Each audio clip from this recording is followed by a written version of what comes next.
Hello, my dear students. Good morning. Today, now I am going to explain you remaining part of the chapter 10. Our chapter is respiration. So here we learn about the breathing process. We have already learned about what is the breathing.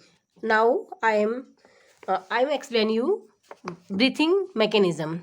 All of first यहाँ पे हम दो picture के through mechanism समझेंगे, जिसको मैंने थोड़ा पहले वाले लेक्चर में समझा चुकी हूँ आपको कि किस तरह से रिब केज और डायाफ्राम फंक्शन करते हैं। तो मैं यहाँ पिक्चर के थ्रू दोबारा आपको समझा रही हूँ।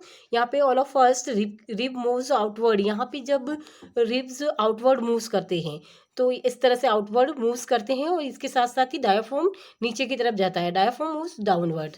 तो डायाफ्राम नीचे की तरफ डाउन मूव करता है, जैसे ऐसे फैला हुआ था तो वो नीचे की तरफ डाउन करता है। तो यहाँ की जो चेस्ट कैविटी है उसका एरिया बढ़ जाता है। बढ़ जाने से यहाँ लंग्स यहाँ बढ़ जाने से लंग्स को यहाँ जगह ज़्यादा मिलेगी। तो लंग्स के फैलने के लिए वहाँ क्या होगा, बाहर की एयर मुंह के नोस्ट्रिल के थ्रू अंदर आएगी और लंग्स फैल जाएंगे। तो इसको हम बोलते हैं इनहेलेशन प्रोसेस।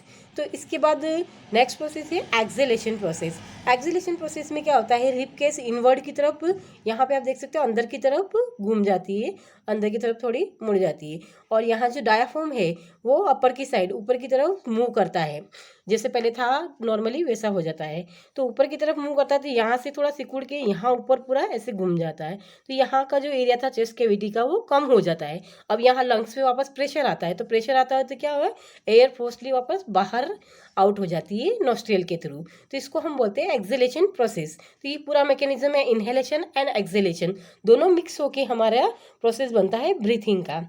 जो हम ब्रीथिंग करते हैं वो प्रोसेस पूरा एक्सेलेशन 1 by 1, एक्सेलेशन इनहेलेशन और इनहेलेशन एक्सेलेशन, इस तरह से प्रोसेस पूरा चलता रहता है।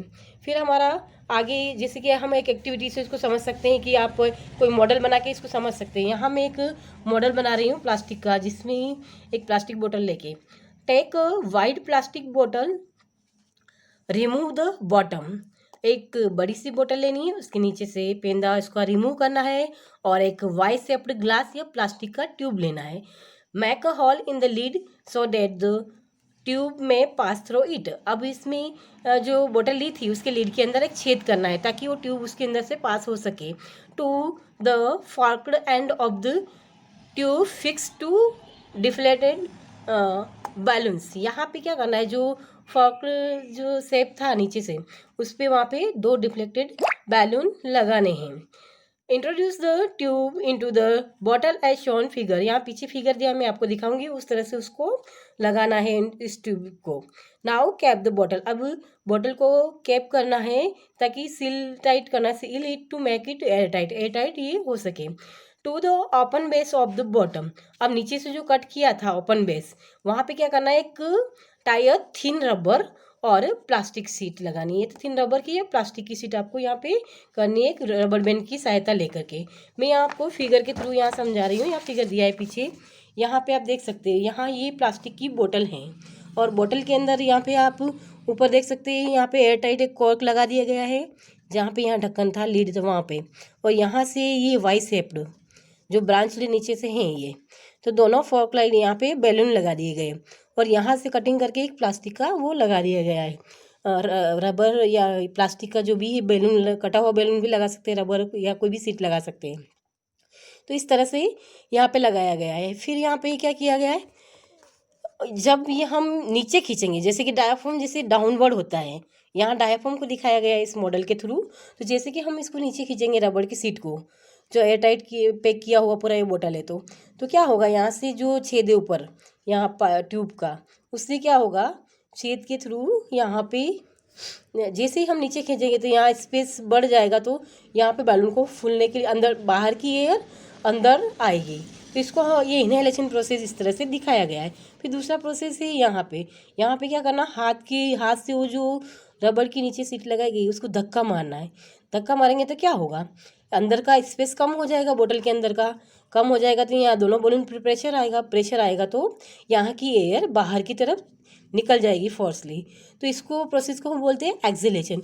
इस तरह से ये पूरा मैकेनिज्म है, model to show mechanism of the breathing. ये पूरा ब्रीथिंग प्रोसेस को समझाता है इस तरह से।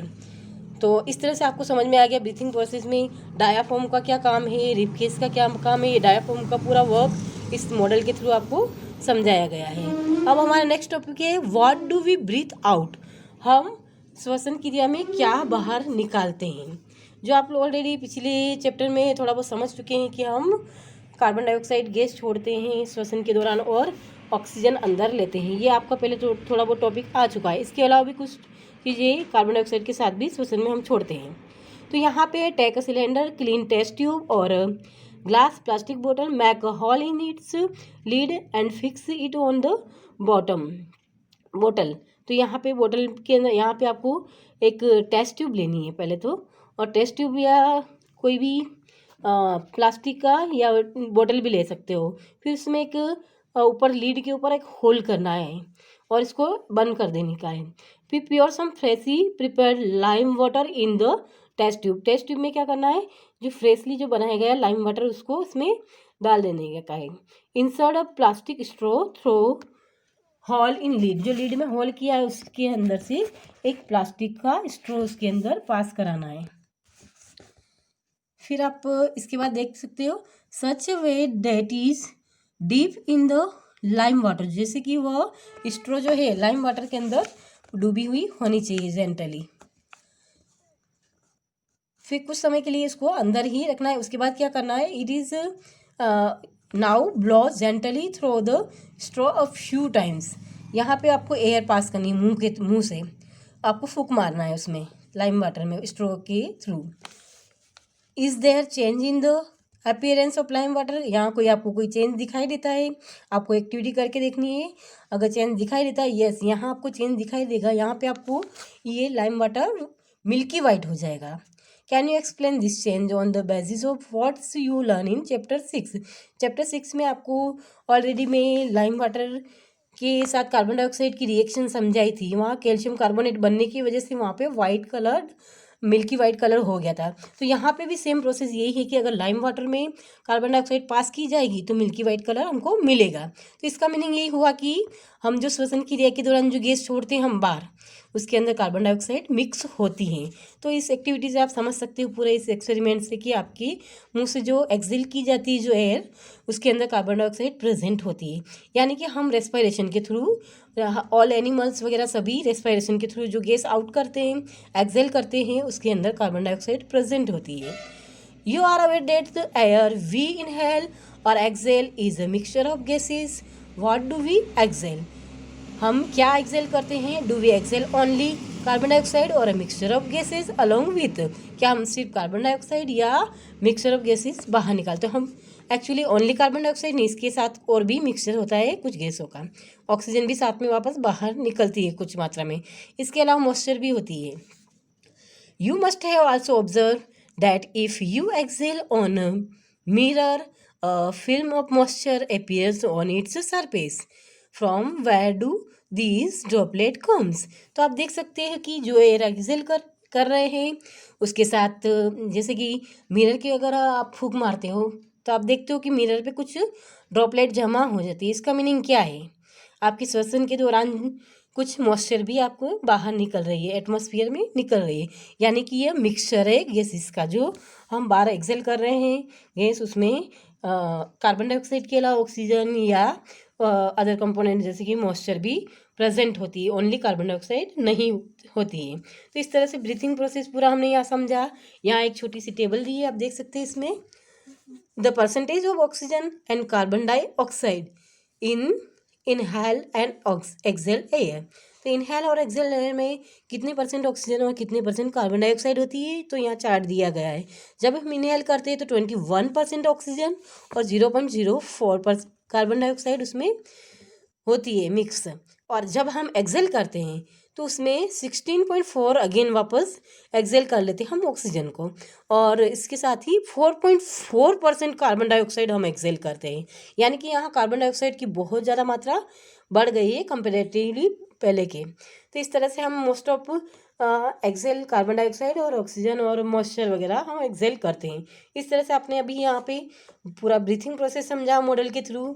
और मैंने आपको डायग्राम के थ्रू भी पूरा आपको ब्रीथिंग प्रोसेस समझाया, और इसके अलावा हम क्या क्या गैसेस इनहेल करते हैं और कितना एक्सेल करते हैं वो मैंने अभी ये टॉपिक आपको समझाए। तो आज के लिए इतना ही। Have a nice day, good bye.